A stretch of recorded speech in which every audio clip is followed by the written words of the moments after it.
أعوذ بالله من الشيطان الرجيم সূরা আল হাদিদ সূরার 23 নম্বর আয়াতে আল্লাহ সুবহানাহু ওয়া তাআলা বলছেন, এটা এজন্য যে তোমরা যা হারিয়েছো তাতে যেন তোমরা বিমর্ষ না হও এবং যা তোমাদেরকে দিয়েছেন তার জন্য আনন্দিত না হও।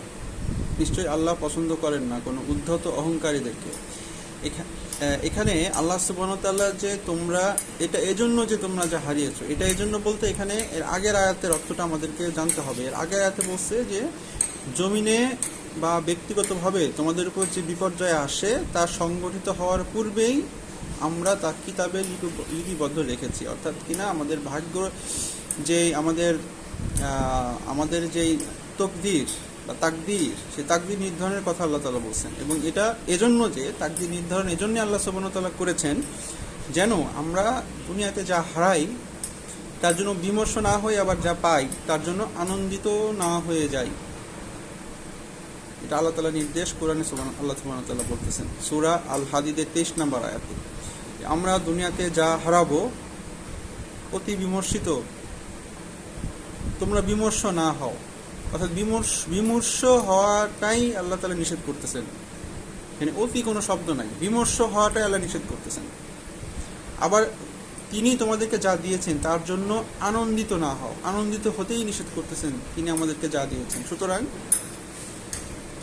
আবার পরের এই আয়াতেরই পরের আরেকটা ছোট্ট একটা অংশ আছে, নিশ্চয়ই আল্লাহ পছন্দ করেন না কোনো উদ্ধত অহংকারীদেরকে।